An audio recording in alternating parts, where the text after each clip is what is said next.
Alors, on aborde maintenant un cours sur le quai d'Orléans, ce que je vous avais promis, qui commence juste derrière moi. Mais avant de l'aborder, je voudrais signaler la rue Saint-Louis-en-Lille que vous voyez ici.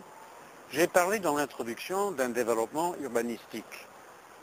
Eh bien, figurez-vous que 300 ans, 350 ans avant Manhattan, l'île Saint-Louis est un premier exemple du plan en grillage. La rue Saint-Louis-en-Lille passe exactement dans l'axe est-ouest, tant et si bien que lors des équinoxes, le soleil se lève à l'autre bout et fait son trajet jusqu'au coucher du soleil ici. Et ça reste exactement dans l'axe.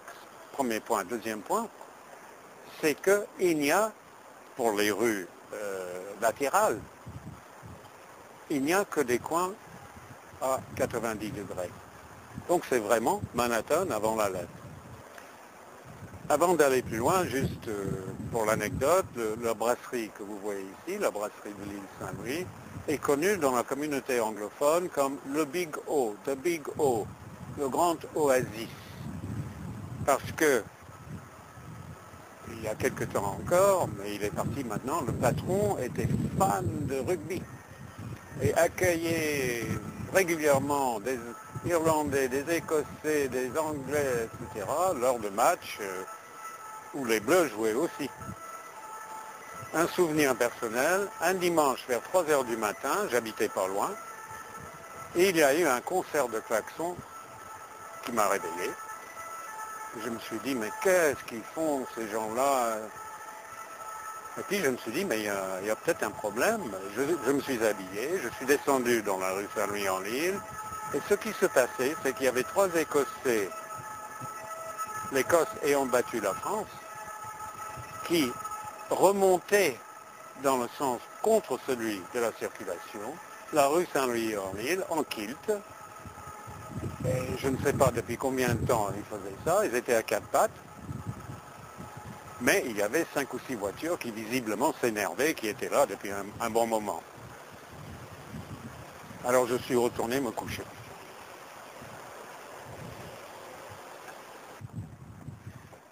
Nous sommes ici au coin du quai d'Orléans et la rue Boutarel. Ici, la rue part vers l'intérieur, en oblique légèrement, mais vous remarquez que, comme je l'ai dit, c'est un angle absolument perpendiculaire par rapport à la rue centrale, la rue Saint-Louis-en-Lille.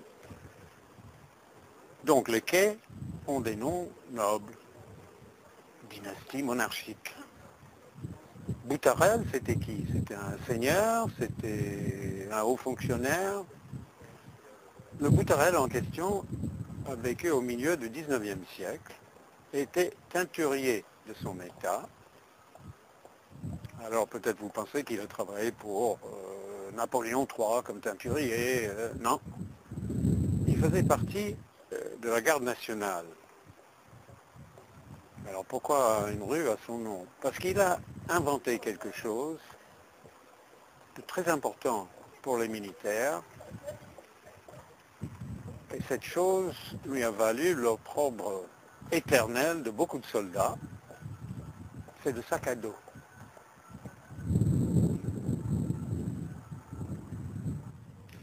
Si on continue à marcher sur le quai d'Orléans, on arrive à la rue Le Regrettier. Comme je l'ai dit dans l'introduction, le regrettier en question, c'était un membre de l'équipe de 3 qui ont fait l'opération immobilière, entre autres, de l'île Saint-Louis.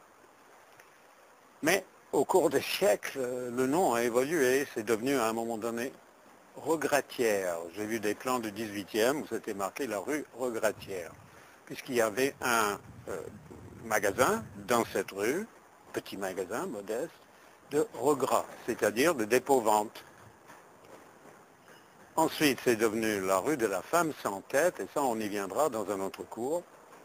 Et finalement, c'est revenu à Regrettier. Nous sommes devant le 6. On sait qu'une certaine Jeanne Duval habitait au 6, Je ne sais pas si le nom vous dit quelque chose. Si je vous dis qu'elle était également appelée la Vénus noire, une maîtresse de Charles Baudelaire qui habitait pas loin, on y reviendra. Et il y a un mystère sur Jeanne Duval. On sait que c'était une noire, femme de couleur. Baudelaire l'avait croquée, très joliment d'ailleurs. Mais est-ce qu'elle était africaine? Est-ce qu'elle était antillaise? Est-ce qu'elle était de l'océan Indien, quelque part? Mystère. La plaque à côté de la porte d'entrée indique que Couffinal habitait ici aussi. C'était un procureur copain de Robespierre. En fait, on pense que peut-être il habitait en face au Sac, mais peu importe. Son fantôme rôde ici. C'était un méchant. On dit par exemple que lorsque Lavoisier était accusé de je ne sais plus quoi, Couffinal a dit, mais la Révolution n'a pas besoin de scientifiques. Avec la chute de Robespierre, Couffinal est mal tombé, on est venu le chercher ici, donc soit là, soit là. Il s'est échappé, il a pu se cacher dans une petite île près de l'endroit où il y a aujourd'hui la Tour Eiffel, pendant 4 ou 5 jours, puis on l'a pris et vous imaginez ce qui lui est arrivé. On a découvert dans sa cave une bonne centaine de bouteilles excellentes. Encore un mystère, on ne sait pas ce que ces bouteilles sont devenues. Pour terminer notre balade sur le quai d'Orléans, je rappelle qu'au début, j'avais fait comprendre, je pense, qu'une partie du charme de l'île Saint-Louis, c'est que tous les bâtiments, hôtels particuliers et immeubles, ont été construits pratiquement en même temps au XVIIe siècle, ce qui donne une unicité de style. Au XXe siècle, on a violé un petit peu cette unicité de style. Vous voyez derrière moi un bâtiment au coin de la rue Budet et du quai d'Orléans, un peu en arrondi.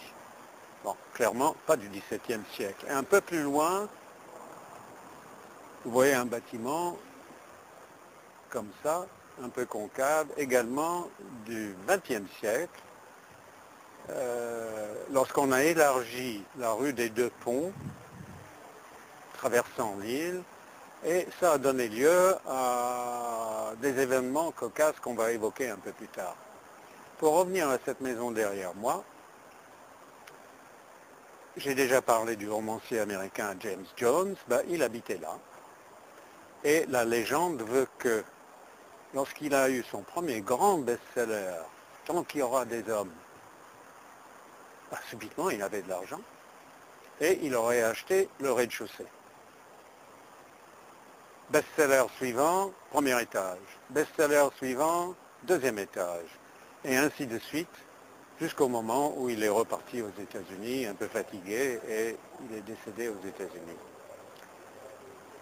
Il était un homme très affable. Dans l'île, tout le monde l'appelait Jim.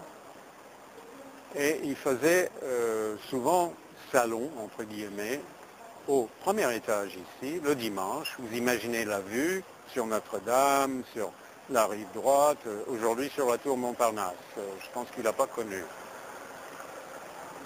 Et les gens qui assistaient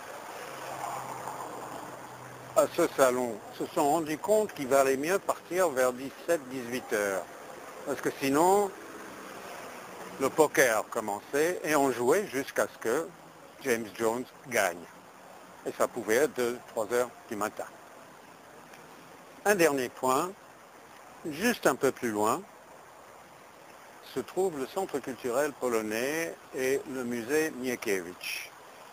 Je vais expliquer dans un autre cours pourquoi, mais il y a dans l'île une connexion polonaise. C'est un peu curieux, mais c'est comme ça.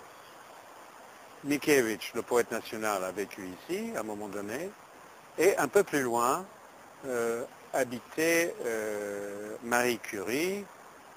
Son nom, en fait, c'était Maria Skłodowska, une Polonaise. Et lorsqu'elle est devenue veuve, elle a habité dans l'île jusqu'à sa mort. Voilà. Rendez-vous pour le prochain cours. C'est pas très loin.